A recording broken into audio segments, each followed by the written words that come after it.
What happens when a CEO grabs a mop for the first time in years only to learn his waitress hasn't been paid in 2 weeks? Brayden Grant leaned back in his chair, staring out the window of his corner office. 18 Café locations. He bought the struggling chain 6 years ago, rebranded it, turned it around. Or so he thought. Lately, the numbers from Store 14 located off a busy highway in a mid-sized town had been off.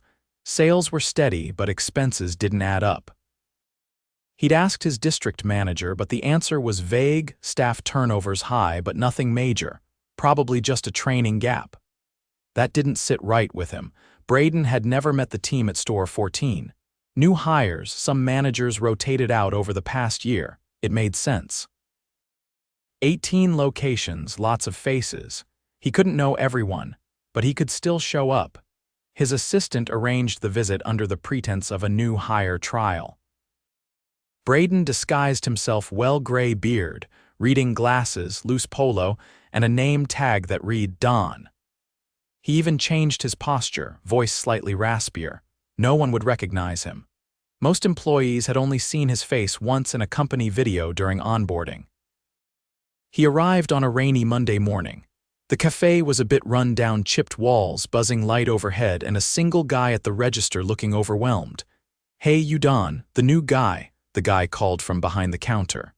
"Yeah," Brayden said. "Manager around?" "Yeah, she's in the back." "I'll get her." A tall woman in her mid-30s came out, wearing a half-buttoned shirt with a faded name tag that read Cheryl. Her eyes were tired. "You the trainee?" she asked. "Yup, all right. We're short today, so you're on floors and trash. Don't touch the register." Brayden nodded. He didn't argue. He grabbed a mop and got to work. The place wasn't filthy, but it wasn't clean either. Leftover crumbs under booths, a sticky spot by the coffee station, overflowing trash near the back. A waitress rushed past him toward a booth, balancing 3 plates. Her ponytail bounced as she moved, her apron stained from earlier shifts. She smiled at the customer, even though her eyes looked drained. Brayden noticed her name tag, Fallen. A few minutes later, she returned to the back room, rubbing her shoulder. "You okay?" he asked softly. Fallen glanced at him, surprised anyone noticed. "Yeah, just pulled a long double yesterday, and today." "They got you on doubles often," she hesitated. "Only since 2 others quit last month." "Why'd they leave?" She glanced toward the kitchen door. "You didn't hear it from me, but..." They weren't getting their full checks. One guy was missing hours, the other just didn't get paid for 2 weeks straight. Brayden's heart jumped. He kept his voice calm.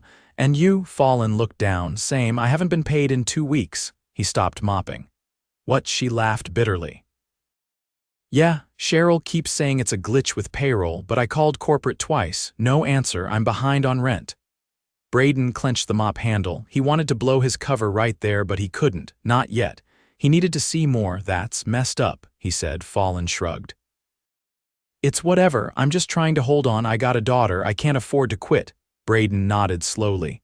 "What's her name?" "Ari," she said, smiling for the first time. "She's 7, loves pancakes." Brayden forced a smile, then returned to mopping. His stomach twisted. 2 weeks without a paycheck. And Cheryl was still assigning doubles over the next few hours. He watched everything carefully. Fallen moved fast, polite to every customer, even when they were rude. One guy snapped at her because his coffee was too hot, and she just apologized and replaced it. Meanwhile, Cheryl mostly stayed in the back, only coming out to bark orders or complain about tips. She never helped with tables, never smiled. At one point, Brayden watched her toss a half-eaten sandwich in the trash, then blame Fallen for messing up the order. He saw another waitress, younger and clearly nervous, shake as Cheryl scolded her for taking too long with a table. The girl was nearly in tears. By noon, Brayden had had enough. He waited until the lunch rush slowed, then walked into the back storage room where Cheryl was leaning against the counter scrolling her phone. "Hey," he said. She didn't look up. "What? I need to talk to you. Now." Cheryl sighed dramatically and put her phone away. "All right, what is it?" He pulled off his glasses. "My name's not Don, I'm Brayden Grant, I own this place." Her face froze, then drained of color. Wait. What? I bought this company 6 years ago, he said calmly, and I've never been more disgusted than I am right now. Cheryl opened her mouth, but nothing came out. Brayden stepped forward. You've got employees working doubles unpaid. You've lied to them about payroll problems. You scream at them in the middle of service, and you don't lift a finger to help. I didn't listen. The payroll system's been glitchy. I've been trying. I'm not interested in excuses, he said. You're done. Turn in your keys. Wait, just let me explain. No, you've had your chance. You're fired. Right now. He stepped out of the room, Cheryl stumbling after him. The dining room had gone quiet. Brayden turned to the staff and said evenly, I own this place. I've been undercover today. I just found out some of you haven't been paid. That ends now. Fallon stood quietly near the beverage station, her hands clasped tight around a damp towel. The room was silent except for the low hum of the refrigerator compressor in the back. Every employee had stopped what they were doing when Brayden made his reveal. A customer near the window slowly lowered his sandwich, eyes flicking between the scene and the exit. Brayden turned to face the staff again. I want everyone here to take a 10-minute break. Fallon, please stay. Everyone else grab a water, step outside, do what you need. You've earned it. No one moved at first. Then, slowly, the young server who'd been snapped at earlier walked toward the side exit, eyes wide. The others followed, some exchanging confused glances. No one spoke. Once the room had cleared, Brayden turned to Fallon. Can we sit? He asked, motioning to a booth near the window. She nodded, hesitating before sliding into the seat across from him. Her eyes darted to the front door, almost expecting someone to walk in and reverse everything. Brayden leaned forward. When did the missed payments start? Fallon exhaled. About 5 weeks ago. First it was just short hours. I thought maybe I forgot to clock in once or twice, then my full check didn't come through. Cheryl said it was being fixed. Nothing changed. Did you reach out to HR? I tried twice. Left voicemails, never got a call back. Brayden rubbed his brow, jaw tight. Did Cheryl ever mention reporting the issue herself? No, she just kept saying it wasn't her problem, that corporate was slow. He sat back, watching her carefully. Why didn't you quit? I can't, she said quickly. I have rent, utilities. My daughter's school just asked for field trip money. I'm already behind on electric. Brayden nodded. You said her name's Ari? Yeah. What grade? Second, she's smart, loves animals, wants to be a vet. He paused. How are you even getting by? She hesitated, visibly uncomfortable. I've been selling my old stuff online. Took a payday loan. I'll be upside down by next week if I don't get paid. Brayden's fingers curled into a fist under the table. That ends today. You're getting back pay. All of it? Her eyes widened. Seriously? I'll make the call myself. Fallon looked down at her hands, wiping the towel between her fingers. Thank you, he stood. One more thing, I need to talk to the rest of the team. Can you bring them back in? She nodded and stepped toward the door, waving to the group outside. Within a few minutes, the staff returned 4 in total. The young server from earlier, a dishwasher with earbuds still around his neck, and a barista who looked barely out of high school. All of them stood awkwardly near the front counter. Brayden faced them. I want to start by saying I'm sorry. You've been let down, not just by Cheryl, but by the system I put in place. That changes now. The barrister raised a hand slightly. Are we all getting paid properly again? Yes. I'm having payroll audit every hour you've worked since the start of this year. If anything's missing even 5 minutes, you're getting it. The dishwasher crossed his arms. What about the schedule? Cheryl kept switching shifts last minute, sometimes calling us in on our days off. Brayden nodded. Effective immediately, no more off-schedule changes without at least 24 hours notice unless you volunteer. The young server stepped forward. What about her? Is she gone for real? She's done. And if any of you witnessed anything else, mistreatment, threats, anything, tell me now. The dishwasher spoke up. She used to mock my accent when I first started, said I sounded like I got lost on my way to the border. Brayden's expression hardened. Thank you for telling me. That's completely unacceptable. I'm sorry that happened. The barista looked down. She told me I was too slow and that girls like me don't belong in fast food. I don't even know what that meant. You don't have to explain. That won't be tolerated, not in this store, not anywhere in my company. Brayden turned to Fallen. Can you cover the front until I sort things out? She nodded.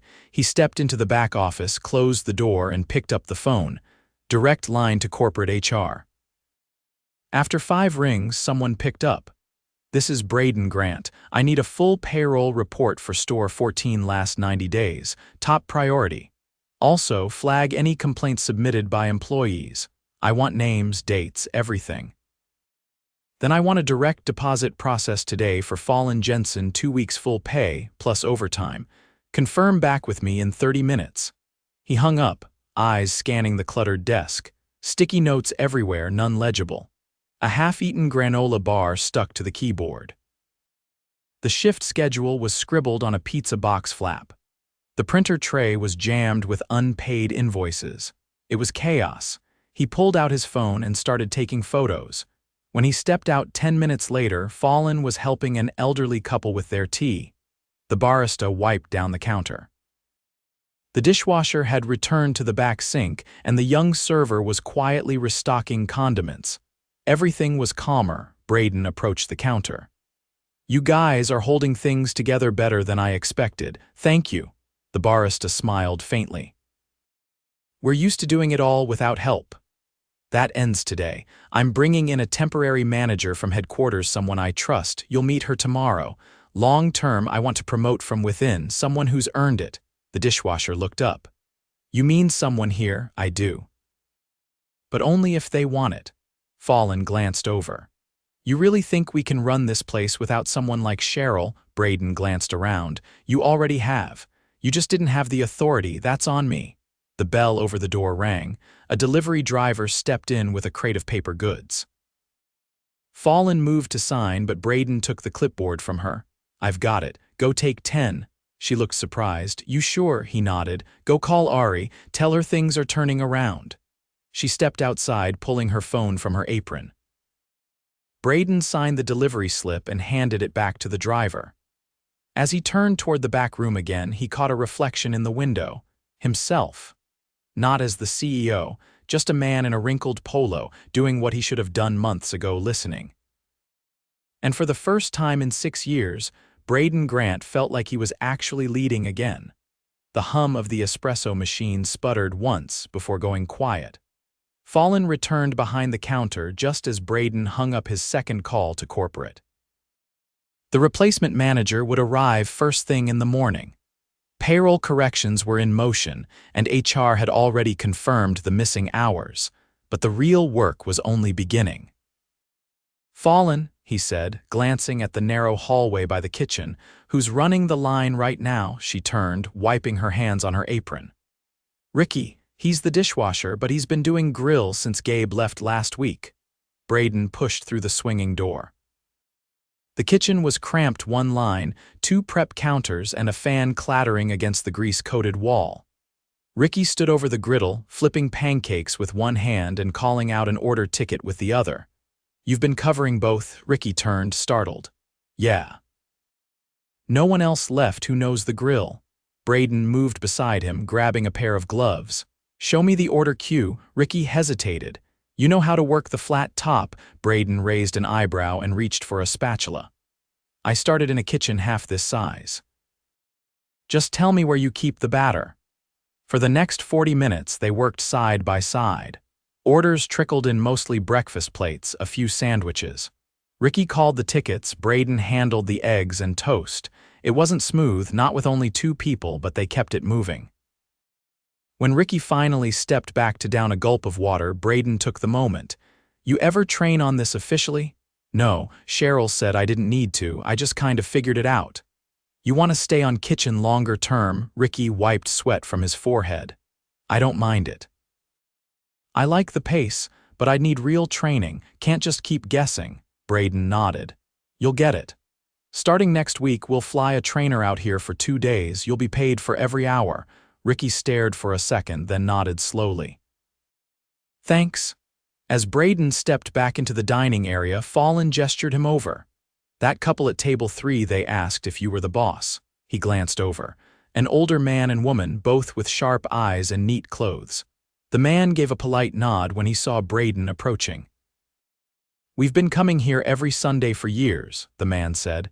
"We noticed the tone shift recently. Staff seemed tense, service slower, but today it felt different." Brayden offered a tired half-smile. "We're working on it." The woman leaned forward slightly. "That girl who helped us Fallen, I think she noticed my husband's allergy without us even saying anything. That's not just service, that's care." "I'll make sure she hears that," Brayden said, glancing toward the counter. "And thank you for still coming in." As the couple left, Fallen handed them 2 takeout cups. "On the house," she said. "Thank you for being patient." Brayden took a moment to study her. She didn't look less tired, but there was something steadier in her posture now, less guarded. He stepped to the back again and found the youngest server, the one who'd been shaken earlier by Cheryl's outburst, refilling the soda fridge.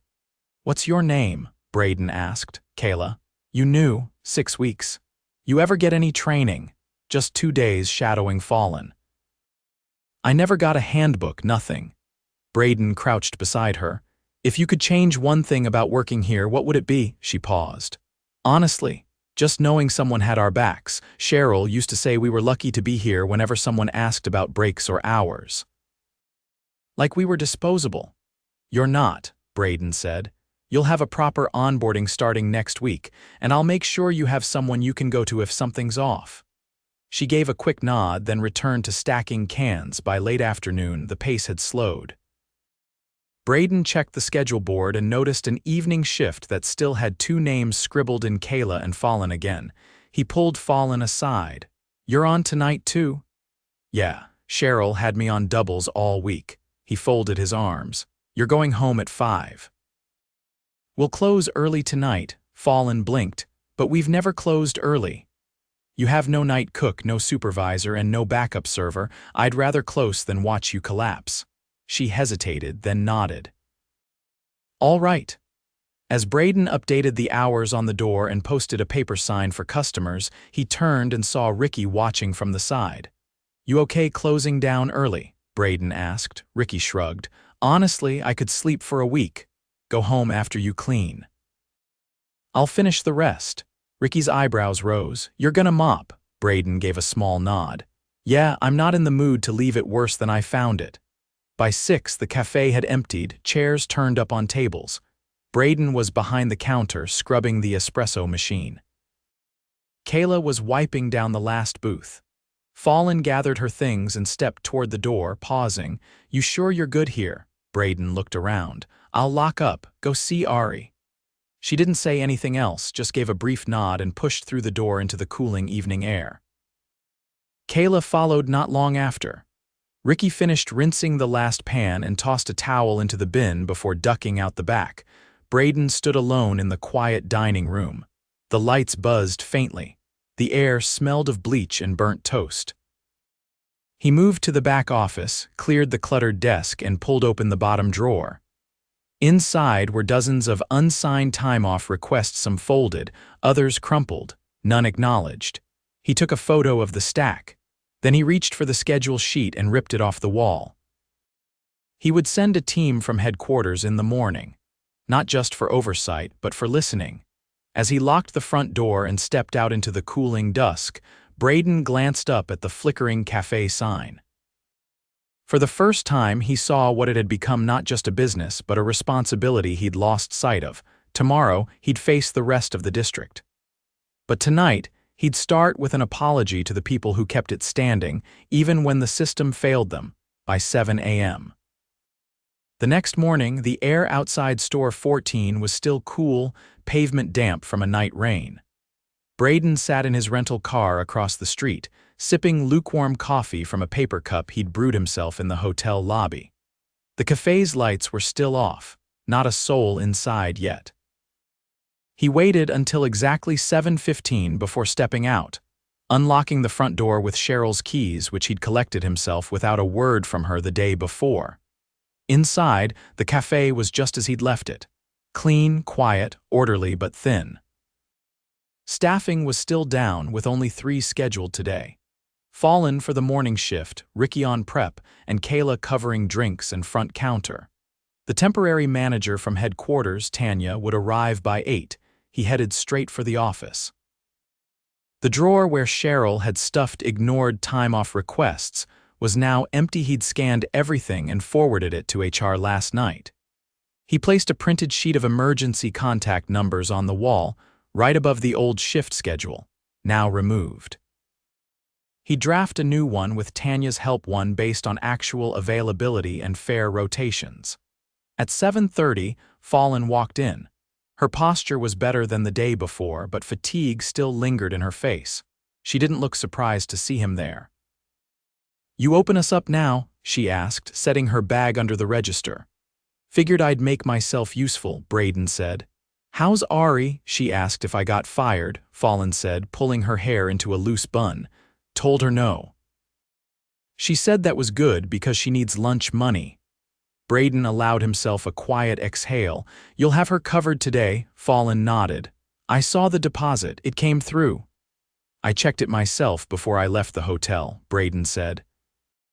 "If anything's missing, you tell Tanya when she gets here."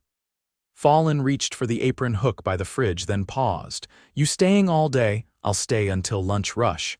After that, Tanya takes over." Fallen hesitated. "You're not just gonna vanish again, are you?" "I won't," Brayden said. "Not anymore." Ricky walked in 5 minutes later, holding his bike helmet under one arm. He offered a short wave, then stepped into the back to start prep, not saying much. Kayla followed soon after, her hair still damp from a rushed shower. She looked more alert than the day before, but still moved cautiously, eyes scanning, waiting for the other shoe to drop. Brayden approached her as she filled the ice bin. "Your onboarding packet will be here by tomorrow," he said. "We're adding actual training this time." "Paid, of course," Kayla nodded slowly. "Thanks. You'll have Tanya here to walk you through it. She's done this for 5 years. You'll like her." Kayla's eyes flicked toward him. "She likes Cheryl?" "No," Brayden said. "She listens." At 8 sharp, Tanya arrived. She was tall, mid-40s, with a no-nonsense expression softened by the way she greeted each employee by name after introducing herself. She didn't ask for keys or bark orders. She observed, took notes, asked questions. By 8:30, she was in the back with Ricky, reviewing equipment logs. By 9, she had fallen reviewing her shift availability for the month on a printed calendar. Brayden watched from the corner of the dining room, seated at a booth with his laptop open but untouched. The staff wasn't relaxed, not yet, but they weren't walking on eggshells either. Progress was slow but visible. At 9:15, an older man in a blue polo and khakis stepped inside. He looked around, unsure, then approached the counter. "Is Cheryl here?" he asked. Fallen glanced up. "She's no longer with us," the man frowned. "I'm from supply. She usually signs for the shipment." Brayden stood and walked over. "I'll take it. You got an invoice." The man handed it over, still eyeing the room. "She was loud," he said cautiously. Brayden signed. "She won't be signing anything anymore." The man nodded and left without another word. By 10, the first wave of customers trickled in. Tanya stayed close to Kayla, coaching gently but firmly how to handle custom drink requests, when to prep extra cups. Fallen moved with practiced ease, but Brayden noticed she'd slow slightly at the register, double-checking each total, as if still expecting something to go wrong. He pulled her aside just before the lunch rush. "I need a favor." "Can you join me in the office for a minute?" She followed him without hesitation. Inside, Tanya was already waiting. Brayden closed the door. "We want you to take a leadership role here." Fallen blinked. "Wait, me? You've held this place together without the title. That ends today," Tanya said. "We want to make you shift lead, not just in name. You'll have hiring input, schedule control, and direct access to me." Fallen didn't answer right away. She stared down at her shoes, brow furrowed. "I've never run anything," she said finally. "You've been doing it already," Brayden said. "But now you'll be paid for it." Fallen looked up. "What about training?" "You'll get it," Tanya said. "We'll start tomorrow. I'll walk you through systems, reports, everything. You won't be alone." Fallon stepped back slightly, still processing. "I'll try." "That's all we ask," Brayden said. "Just don't disappear on us." At 11:30, the lunch crowd rolled in heavier than expected. Ricky called out from the kitchen that the grill was running hot again, not broken, but close. Brayden grabbed a notepad and stepped back there himself. "Write down every piece of equipment that's struggling," he said. "I'm sending maintenance this week. Don't sugarcoat it." Ricky didn't hesitate this time. "Fridge door doesn't seal right. The prep sink leaks under pressure. The fryer thermostat's off by 15 degrees. Brayden jotted it all down. "Anything else?" Ricky tapped the overhead vent. "That buzz, it gets worse when it rains." Noted. By 1:15, the front slowed again. Tanya stepped out to take a call. Kayla wiped down the soda fountain without being asked. Fallon helped a customer with a stroller maneuver through the narrow aisle. Ricky rested his arms on the prep table, waiting for the next order, towel draped over one shoulder. Brayden stood near the front, watching it all quietly. "Not perfect, not fixed, but stable," Tanya returned, nodding toward him. "I talked to HR, the other missed payments. They're being processed today. Everyone's getting a message by close." Brayden nodded. "And Cheryl?" "She's refusing to return the store laptop. Legal's handling it." He looked out at the floor again. "How long do you think until this place feels normal?" Tanya crossed her arms. "That depends. If we keep showing up, a few weeks, but if we vanish again." "We won't," Brayden said. "I won't." At 2, he gathered the staff in the dining area, just the 4 of them plus Tanya. "I'm heading out," Brayden said. "But before I go, I want to say something." He paused, looking at each face. Kayla still stood near the back, arms folded nervously. Ricky leaned against the counter. Fallon crossed her arms, brows raised slightly. "I built this company from a single store. I used to be behind the line every day, but somewhere along the way I stopped looking. I trusted people I shouldn't have. That's on me." No one interrupted. "You kept this place running while leadership failed you. That stops now. Tanya's here to make sure you have what you need, and Fallon," he looked at her directly, "is stepping up. She's earned it." Fallon said nothing, but her expression shifted, not proud, not surprised, just steady. Brayden stepped back slightly. "If anything goes sideways again, you don't wait, you call me." He handed a small card to each of them. "No logo, just a number, my direct line. No filters." Ricky took his without a word, slipping it into his apron. Brayden turned to the door, glanced back once more, and stepped outside. The sun was higher now, cutting clean shadows across the lot. He didn't look back again. As he climbed into the car and pulled away, the cafe shrank in the rearview mirror. It wasn't fixed, but it was no longer forgotten. And for the first time in far too long, Brayden Grant knew exactly where he stood, not above the company, but inside it. Where he belonged.